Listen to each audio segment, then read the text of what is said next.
Hey guys, welcome to my channel, The Homestead Quest. My name is Amanda, and today we are going to be doing a Varroa Mite check on my BeeHive. Okay, so we picked out our 2 frames for our Varroa test. You want to choose frames that have brood on them because the mites target the nurse bees so they can drop from their stomachs into the brood before they cap it over. So you want to fill your Varroa test kit halfway up with alcohol.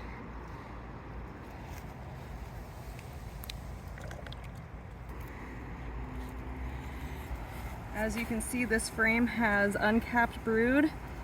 So these are the nurse bees that would have mites on their stomachs because they'd want to drop in there before they get capped. So I'm going to shake this frame of bees into that container. Measure out 1/2 of a cup because 1/2 of a cup equals to about 300 bees.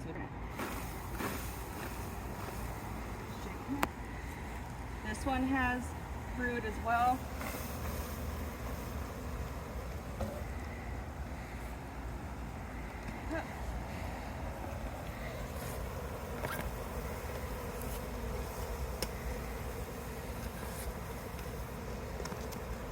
Let me shake them for at least a minute.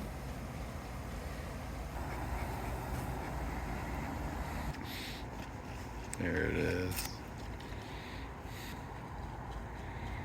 So after you swish them around in the alcohol wash for about a minute, if you have mites, they're going to be at the bottom here. If you have 1 to 3 mites in this wash, that's below 1% and you're fine. If you have more than 3, you need to treat. But as you guys can see, I don't have any mites in here.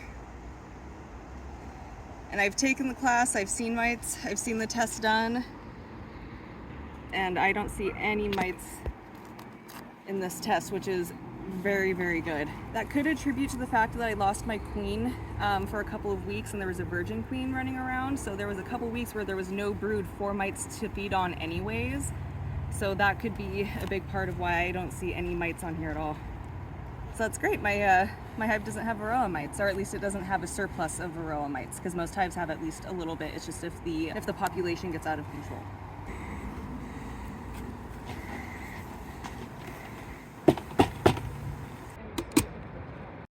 So along with having to do a Varroa mite test, I need to also inspect my hive today.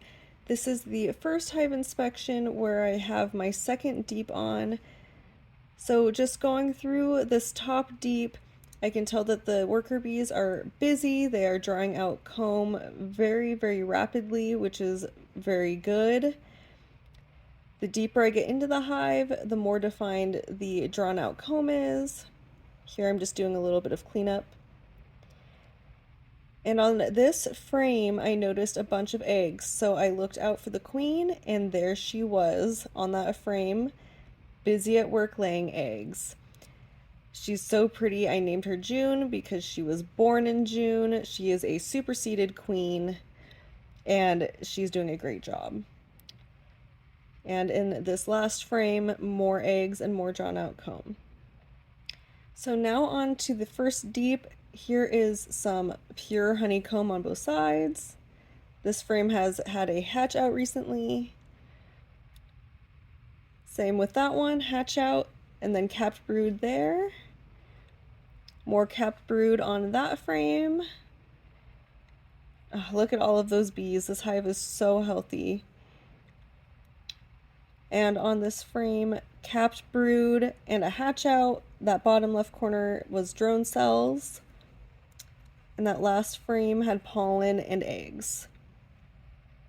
So now I'm just gonna put everything back together super gently. Alright guys, that's it for me today. Thank you so much for watching. My name's Amanda. This is The Homestead Quest.